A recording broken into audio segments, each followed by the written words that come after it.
আমি বললাম ভাই আমার একটা মন্ত্রী করে দে। না ভাই মন্ত্রী হতে গেলে, একটা ভালো মন্ত্রী হতে গেলে 10 কোটি লাগবে। আমি 10 কোটি দিয়ে দিলাম।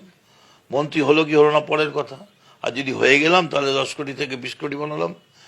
এবার এবিপি আনন্দের পর্দায় বিস্ফোরক মন্তব্য করলেন মদনবাবু। তার কথায় দলের যে কোনো পদ এবং মন্ত্রী হতে গেলে বা যে কোনো রকম টিকিট পেতে গেলে মোটা অঙ্কের টাকা দিতে হতো এবং সে টাকাটা প্রায় কোটির করে ছাপিয়ে যেত। এইবার বলুন তো, অভিষেক বন্দ্যোপাধ্যায় যখন বলেন তাকে কোনো রকম দুর্নীতির সঙ্গে বা যোগসাযোগ থাকলে তাকে সরাসরি ফাঁসিতে দিয়ে দিতে পারেন, তখন সাধারণ মানুষের কাছে তার এই কথাগুলোকে কেমন জানি ছেলে খেলা মনে হয় না? ফাঁসির মঞ্চে নিয়ে চলুন, আমি মৃত্যুবরণ করবো। আমি মৃত্যুবরণ করবো, ফাঁসির মঞ্চে গিয়ে গলায় দড়ি দিয়ে আগামী দিন দৃষ্টান্ত স্থাপন করে ফাঁসির মঞ্চ তৈরি করুন, আমি মৃত্যুবরণ করবো না। ফাঁসির মঞ্চ করুন, গিয়ে মৃত্যুবরণ করবো। তোলাবাজ ভাইপো হটাও।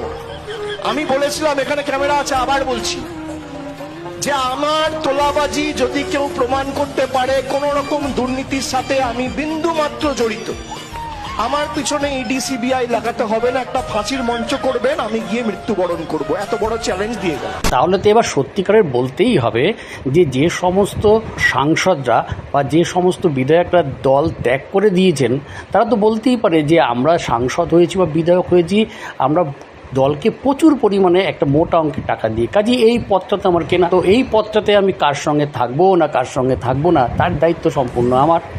আর এবার যদি বলা হয় যে এই সমস্ত কিছুর ঘটনা কোনোটাই মমতা বন্দ্যোপাধ্যায় জানতো না, তাহলেই বা কীরকম বিস্ময়কর লাগে না? তাহলে তো বিদ্রোহী সেই সব নেতাদের কথাই ঠিক, দলটা টোটালটাই চলছিল একটা কর্পোরেট সংস্থার মতন, মানে টাকা দেও এবং মন্ত্রিত্ব বা কাউন্সিলর পদ বা টিকিট যা কিছু টাকা দিয়েই নাও।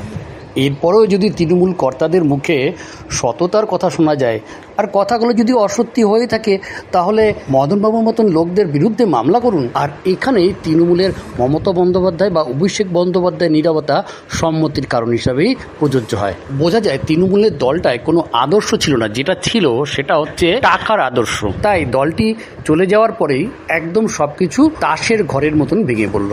আসলে রাজনীতির উচ্চ পদের লোকেরা সাধারণ মানুষদের এত রকম বোকা ভাবে আর এত রকমভাবে বোকা বানায় যে আমরা সত্যি বোকা হয়ে যাই।